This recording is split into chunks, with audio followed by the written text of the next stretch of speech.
बिस्मिल्लाहिर्रहमानिर्रहीम, अस्सलाम वालेकुम।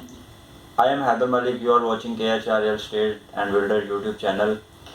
दोस्तों, आज सबसे पहले आपको खुशखबरी देना चाहता हूँ। वो ये है कि जो प्रॉपर्टी के ऊपर 7E का टैक्स इम्प्लीमेंट हुआ था वो ख़त्म हो चुका हुआ है।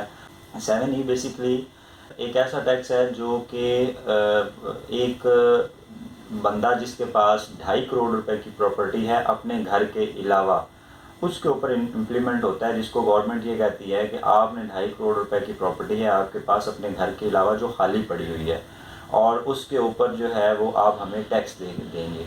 आपको एक एग्जांपल दे के मैं इसको डिटेल से समझाता हूँ कि फॉर एग्जांपल इधर हमारे पास सामने बैठे हैं हाफिज़ जमशेद साहब।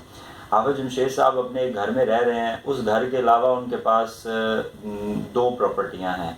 उन 2 प्रॉपर्टी में जो प्रॉपर्टी 1 है वो 1.5 करोड़ की मालियत की है, और प्रॉपर्टी 2 जो है वो भी 1.5 करोड़ की मालियत की है। अगर दोनों को मिलाया जाए तो वो हो जाता है 3 करोड़।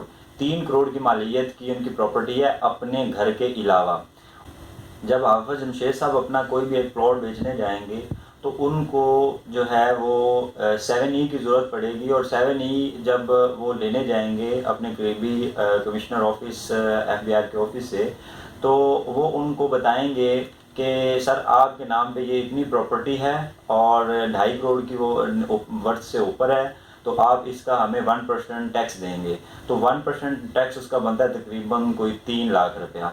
ठीक है, अब इसके साथ जो है वो उसको वो पे करना पड़ता था, वो 3 लाख उसने पे करना है। उसके बाद उसको एक फॉर्म 7E का फॉर्म इशू किया जाता है, और अटैच्ड करके वो अपने प्लॉट के साथ लगाता है, तो फिर वो ट्रांसफ़र होता था प्लॉट जाके।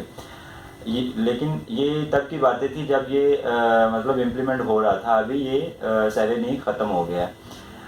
इसके साथ आपको बताऊं कि ये जो 7E है ये किस किस चीज़ के ऊपर एग्जाम्प्ट है, मतलब उसके ऊपर नहीं लगेगा। सर हाफिज़ जमशेद की एग्जांपल लिए आपसे, तो जमशेद साहब का जो घर है जिसमें वो रह रहा है उसके ऊपर वो चाहे 3 करोड़ का है चाहे 4 करोड़ का है, उसकी जो अमाउंट है वो जितनी भी हो उसके ऊपर 7E एग्जाम्प्ट होगा। 7E जो है वो इम्प्लीमेंट नहीं होगा।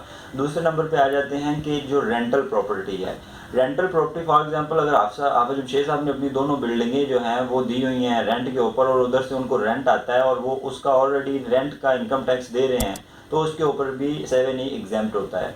ठीक है, इसके अलावा अगर हम बात करें एग्रीकल्चर लैंड की, तो एग्रीकल्चर लैंड के ऊपर भी टैक्स एग्जाम्प्ट है। और साथ अगर हम बात करें कि फॉर एग्जांपल हाफिज़ जमशेद साहब है, वो अपने घर के अलावा इन 2 बिल्डिंग के अलावा उनका अपना ऑफिस है। ठीक है, तो वो अपने ऑफिस से वो जो रेवेन्यू जनरेट कर रहा है वो रेवेन्यू, उस रेवेन्यू के ऊपर गवर्नमेंट को टैक्स दे रहा है। ठीक है, एडवांस वो इनकम टैक्स दे रहा है, तो उसके ऊपर भी इनकम टैक्स वो ऑलरेडी दे रहा है। तो इस वजह से उस ऑफिस जिसके ऊपर वो बैठ के अपना काम कर रहा है, अपना कारोबार कर रहा है, अपना बिजनेस कर रहा है, उसके ऊपर भी टैक्स इम्प्लीमेंट 7E का नहीं होगा, उधर भी एग्जाम्प्ट होगा। मैंने छोटी सी वीडियो में सारी चीज़ें क्लोज कर दी, और साथ साथ तमाम प्रॉपर्टी के रिलेटेड इन्वेस्टर्स, प्रॉपर्टी डीलर्स, सब के लिए बहुत बड़ी खुशखबरी थी ये कि 7E एग्जाम्प्ट हो गई है। Thank you very much. अल्लाह हाफिज़।